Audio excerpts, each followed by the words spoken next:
Hey there, everyone. It is Denise Salcedo. Welcome back to the channel. I am very excited to introduce to you my guest for today. He is the leader of the House of Black, All Elite Wrestling's very own Malakai Black. What's up, Malakai? How you guys doing? Very awesome to have you on here. I've been wanting to chat with you for a while now because I've been such a big fan of your work and getting to see everything that you've been doing as of late. So I was very excited when I scored this interview officially with you.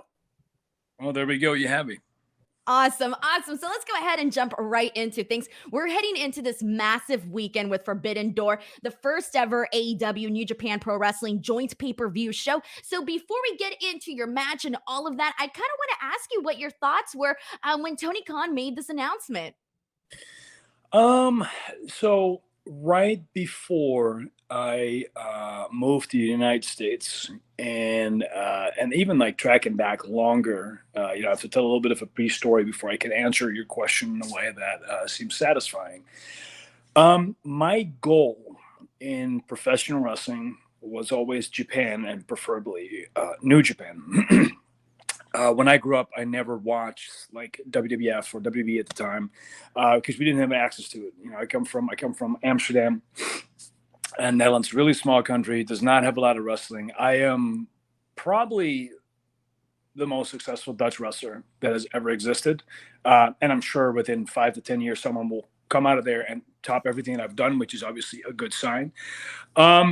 So we don't have a lot of like heritage or anything. So I grew up watching New Japan because we had a channel called Eurosport, and Eurosport had New Japan Pro Wrestling.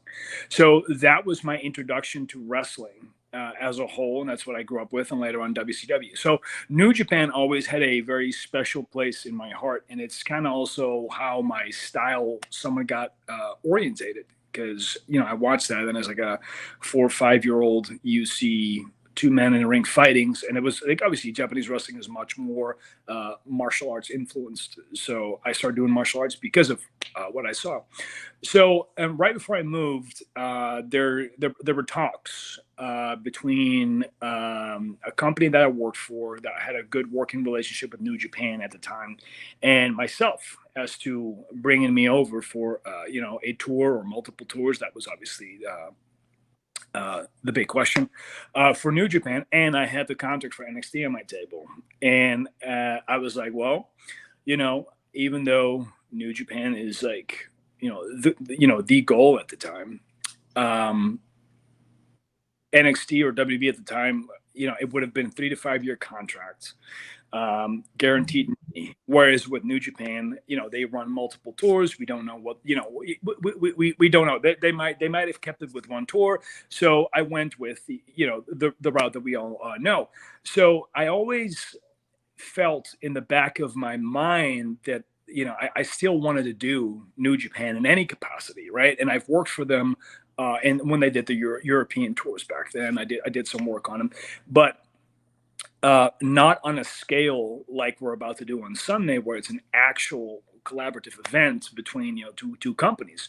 So when Tony made this announcement, I kind of, I was hoping that I was going to be involved because of aforementioned.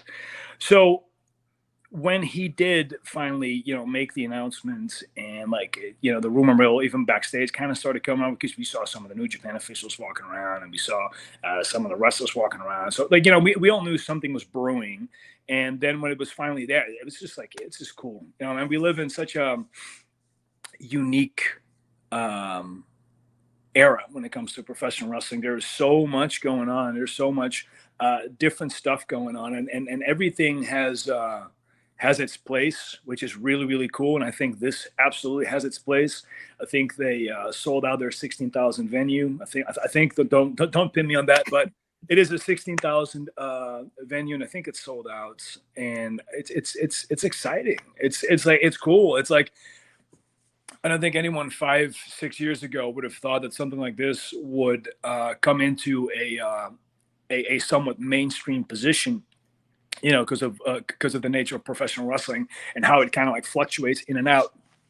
So now that this is, it's Friday when we're filming this. So in literally 48 hours from now, we're there, and it's just very exciting. And I hope that as much as it's exciting for us, it has a special place in my heart due to, like I said, what I said. But I think for the fans, this is a very cool sign and telltale of like, wow, there's like a lot can happen. So if we already have all this, what else is going to happen? You know what I mean? It's the thing that tells a lot of tales at once.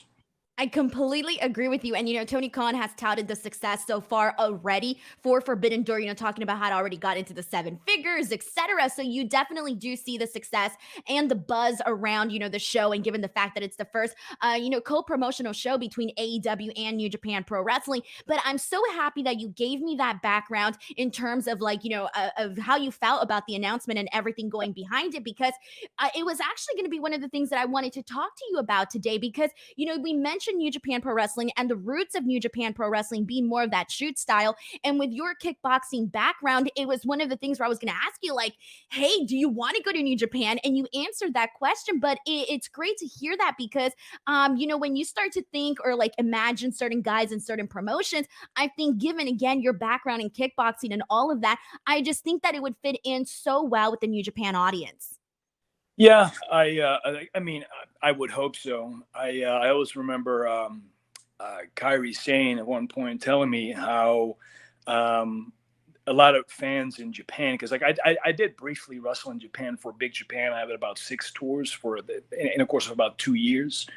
But with the success that I have now, and with the name that I've built now and the franchise that's built around it, like Kyrie used to tell me back when I was still in NXT about like how Japanese wrestling fans were very excited and hoped that I would come back to Japan in this like, with this level of experience. And even that was like 2-3 years ago. And like, obviously these few years have passed and a lot of different directions have been taken.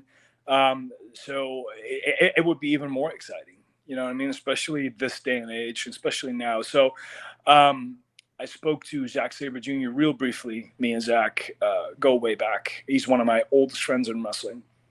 And we were talking about the state of wrestling right now in Japan. And obviously fans are not allowed to, cheer and stuff like that. So, they're hoping that the country will, go back to normal as soon as possible, because obviously after we've done this, like one of the last setting goals that I would have is indeed to just wrestle on a New Japan show in Japan. So Exactly. And you kind of mentioned the fact that, that's something that you would want to do. And I think we all want to see it as fans too. Now, as fans, we tend to be like, oh, like I would really love to see, this person versus that person. But I kind of want to get the idea of like in your head, who do you think is somebody that, in-ring wise that you can tell a great story with in New Japan Pro Wrestling? Who are some of the guys that you'd just be like, you know what, we can make some magic here?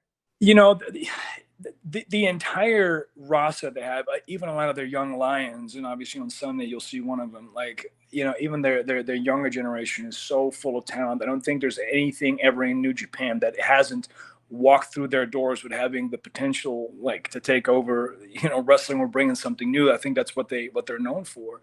But for me, it's always been Tanahashi. I think him and me would mesh so well, and I'm purely basing that off what he presents as a competitor, how he flows, looking at his footwork, his pacing, his timing, and I understand that a lot. And it's a bit of a vague explanation, but the way he wrestles is something that really connects with me, and the way he thinks about it. Like, obviously, in a different setting, Shibata would have been, and it would have been incredible. I would have really loved the opportunity to kind of tangle with Ishii this Sunday, but it is what it is, and unfortunately he got injured. These things happen. That's the nature of the beast as well.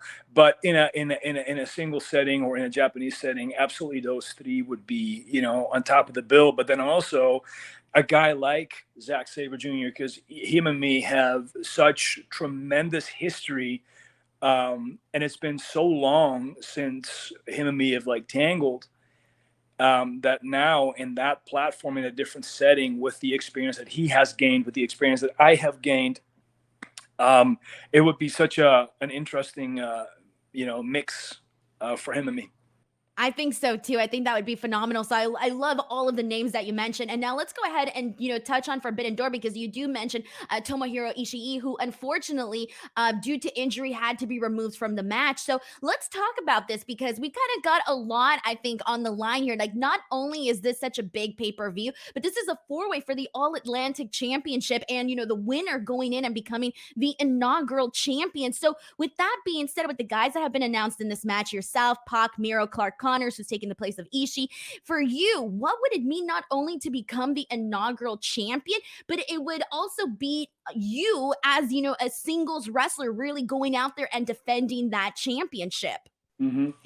Well, I would have to pull this back towards being from the Netherlands again, right? They're like for a Dutch person to win a first ever title that represents the different countries in the world, that'd be huge.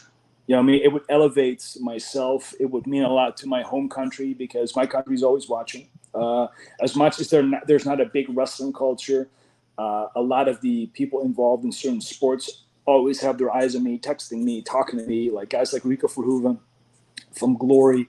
My old trainer Bob Schreiber still keeps in touch with me. There's a lot of people that still keep their eyes on what it is that we do.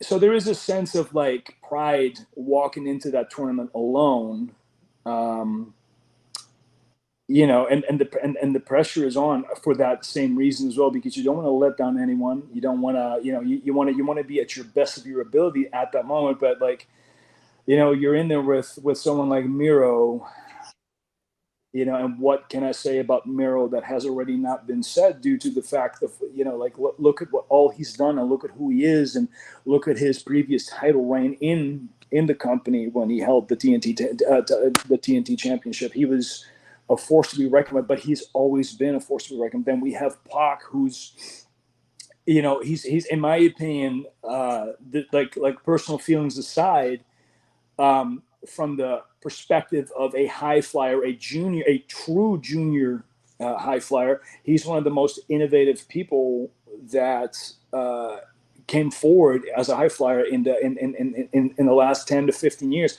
I think if you take him out of the equation, you wouldn't have a Ricochet, you wouldn't have a Will Ospreay, because this is the guy, this is the blueprint. And he was already someone who was influenced by guys like Rey Mysterio and the high flyers of the past, Hayabusa, etc.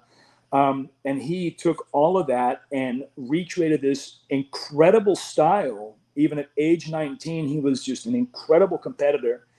And he inspired so many people. But, I think a lot of people sometimes don't realize that he was one of the first ones to kind of make that mark in the modern era of wrestling, where a lot of people turn their heads like, who is this kid? And then, like I said, they would influence later on the Ricochets, and they would influence the Will Ospreays and stuff.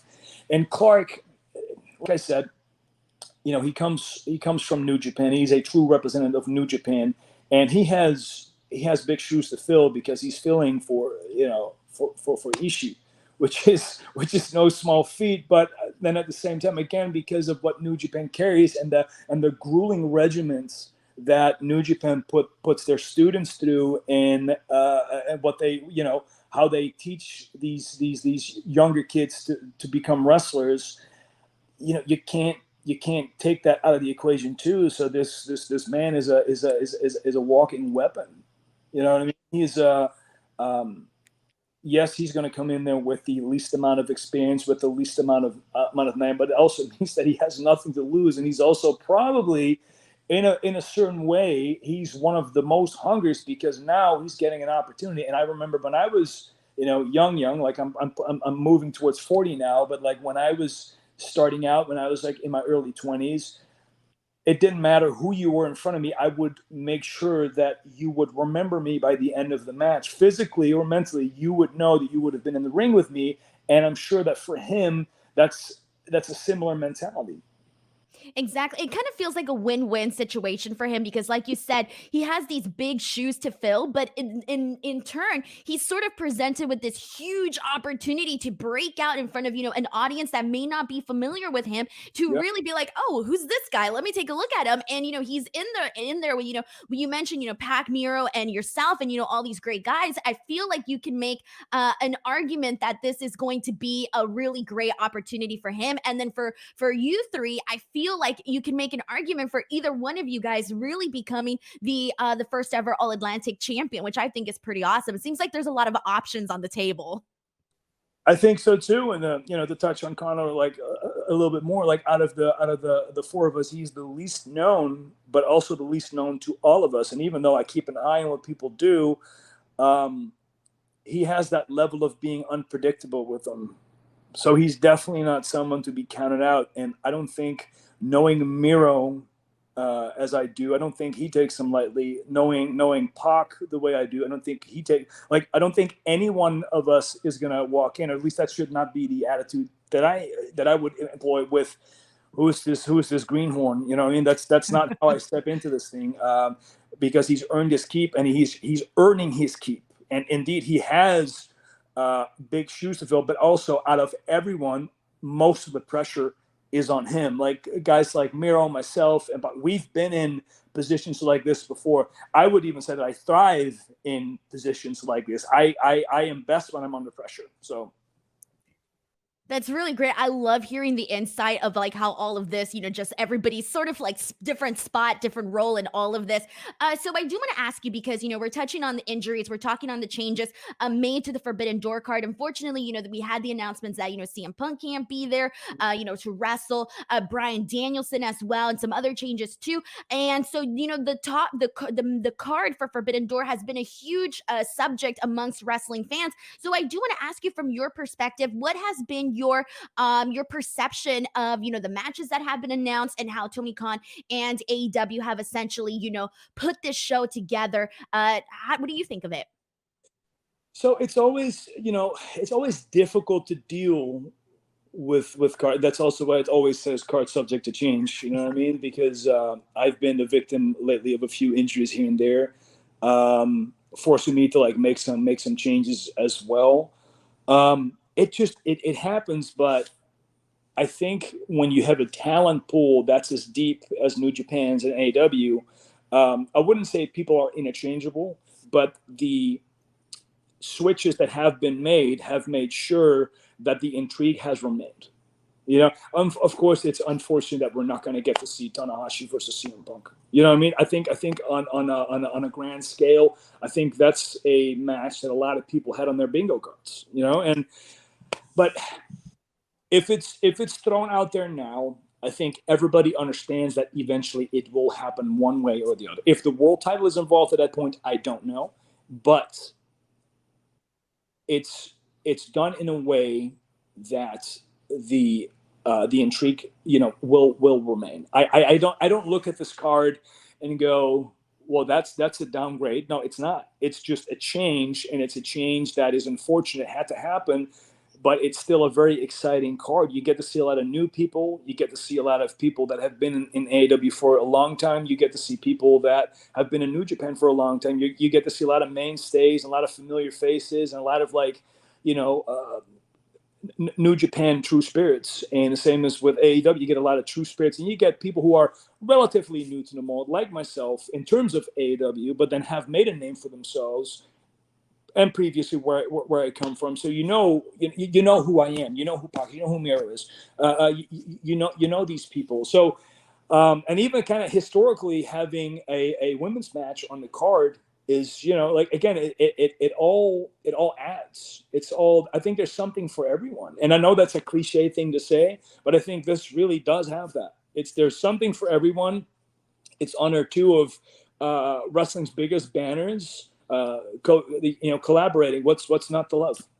Exactly. And I know you say it sounds like a cliche to say there's something for everybody, but I love pay-per-views when there's something for everybody just because, everybody gravitates to different things and like certain different styles of wrestling, like certain types of wrestlers, etc. So now I do want to go ahead and jump into talk about the House of Black because, I recently got to chat with Brody King and he kind of gave me a little bit of a rundown of how, all of this came to be, how he basically told me that you and him were basically talking about, kind of doing something together. And then this ended up being brought into AEW. That's how he got brought in, etc. But I also wanted to ask you not just about your thoughts on Brody King coming in and joining you on House of Black, but also to Buddy Matthews, because he's somebody that, you guys have had, working relationships with in the past. So how much input in terms of bringing him in to AEW and having him incorporated into House of Black did you have, and how do you feel about both guys essentially joining you?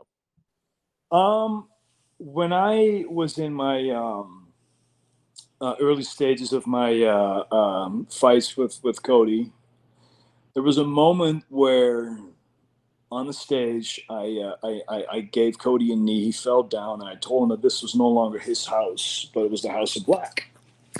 And then fans, because the camera audio was on when I said it, fans started chanting House of Black. And at that point, it kind of got me thinking. And then later on, it was a hashtag on Twitter. Though I am clearly not the biggest social media lights in the world, it caught my attention. And I started thinking, and I always had ideas, because even this installment of what is the House of Black is something that I did over 13, 14 years ago. With similar stables with like the Sumerian Death Squad and stuff like that. But now doing it with all the expertise that I have, all the knowledge that I have with, the experience that I've gained over the course of those added 14 years on top of what I was already wrestling and the success that I had back then, which is ironically the thing that got me noticed to, move towards the United States, etc. I think in this installment, I think it makes a lot of sense to have a guy like Brody King and someone as Buddy Matthews. They have always been intertwined with me somehow, some way. And I presented the idea to Tony. I said, look, this thing kind of grew wings. And if we were to make this an actual existing faction, an actually existing thing, what do you think about Brody King? What do you think about Buddy Matthews? And he was sold on the idea literally instantly when I told him what it would pertain and how I envision what it is and how it would be presented. And because of the way I portrayed myself initially in AEW and the ideas that I gave him and the success of the me and Cody fights that we had and the whole program, etc. I built a lot of trust up with Tony, and I said, look, we can do it this way. I have all these thoughts. He gave me his thoughts. We kind of put them together. And we made it work. And both gentlemen were brought in different ways. With a guy like Brody King, who was at the time, I wouldn't say he was unknown, but he definitely was making a name for himself, specifically in Ring of Honor. And he had just like myself, he has a very distinct look. And him and me have been friends for a very long time. So I had to make the fans think that they figured it out when I started doing certain subliminal images, subliminal messages. And at that point, I do incorporate a lot of my social media and things that I would say in promos and, alluding to certain things because I wanted people to figure it out themselves. So by the time he would actually make his presence known, the reward was for the fans as to see. I knew it, so I had to influence them in a way that they thought that they figured it out. And with Buddy, it was almost the exact opposite, and I almost practically gave it to them, and then I almost took it away from them by reacting the way that I did the night that Mr. Matthews made his debut. But both of them, the reactions that we got were more than satisfactory. The numbers that we did in terms of our merchandising and stuff like that has proven that it's a massive success. And still moving up. There's literally nothing about it that I can really complain about. Nothing ever goes smooth, especially not in this business. You get dealt with setbacks, you get dealt with frustrations, you get dealt with, you have to deal with certain things not going the way you want them to go. And that's part of the natural process. But if you can overcome these things and you can move around with them, the end result will always be so much more worth it, because now you had to struggle to obtain something versus it being given to you. So, where in the beginning I feel that me and Tony were very much looking for what the position was and what the spot was. We have now got a clearer idea on the landscape of AEW where to place it, and slowly but surely, meticulously giving it a bigger and better home moving forward. And I think the last 2 months, 3 months, we've done that. And I'm always a big fan of small climbs. I don't want to go from point A to point Z in the span of a week. I would rather move through all the letters until we have the entire alphabet, and then there, because I feel like if I can take an audience on a journey and I tell them something, I give them like little pieces of the puzzle each week versus giving them everything each week. I feel they can really connect to it and they can grow with it and they feel more a part of it, especially when I involve them. And that's exactly what we've done. And again, looking at it from a statistic point of view, it's done exactly what we hoped it would do. And hopefully it will do more moving forward. So I literally cannot complain on that aspect.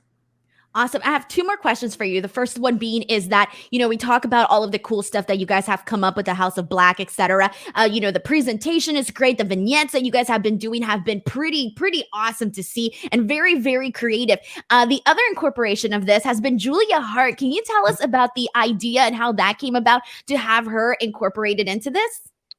So when I can't, because there's like still a lot of things that are being unraveled in that regards, and it's still a part of the journey that I don't want to completely give away.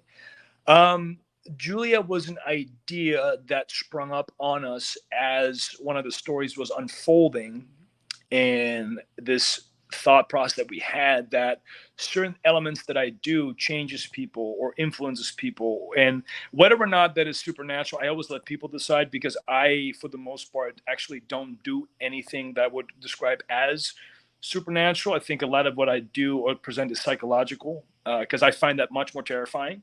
The human mind is a terrifying thing, implemented incorrectly, especially. And so we started kind of like messing with this idea of having someone, how do I explain this without giving it away? Having someone thinking that they were influenced because they wanted to get away from something versus actually being influenced, and then in our own way, kind of like, I wouldn't say exploiting that, but using that.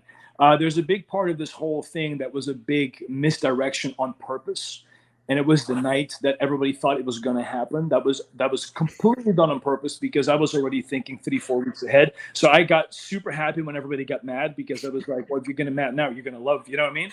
Because it's not about doing what people want you to do when they want you to do it. It's about flipping the script on them and getting them mad. Because then eventually when you do it, it's much more you being in control, and the payoff is bigger. And I think that is what we needed, because it also meant that we could immediately give a layer to Julia that she previously didn't have yet. So, and slowly we're moving forward. She definitely has her, she has her homework, and she definitely has to, earn her keep in that regard. And she's working hard, and we keep her on her toes. And, the future, will see what it will hold for her. But as far as now, I like the idea of her being somewhat an unpredictable wild card that's just in the flow. And what her role is yet, I'm not going to give away. I'm not going to say. And time will tell. I think it's a pretty exciting aspect to add to the House of Black. Another layer on top of it. It's been pretty cool to see that unfold, especially because you mentioned there was something that, she didn't have this portion to her character just yet. So to kind of see this, added to who she is, it's pretty exciting to see how it's starting to develop. So Malakai, I know we have just a couple minutes left. So my last question to you is sort of a general broad question that I like to ask all my guests, really. But in terms of like goals for yourself in AEW, whether it be short-term, long-term goals, etc. You can maybe shine a light on some of those. Yes, because and in a weird sense, they kind of change a lot. I don't think I've ever been the guy that has chased belts. I feel that I am much more someone who disrupts, and I think disrupting is good. I think presenting a layer of, well, he's an asshole, but he kind of makes a point, is kind of like what I like, because the general message of what we do is actually not even that negative, but it's also a part that a lot of people don't want to admit they do or see around them. There's a lot of commentary on there if you're willing to listen, and I think that's also the fun thing, is it's like it makes a clear divide between the people that are actually mentioned and those people hating it, and the people who love it and they get it and they admit to it.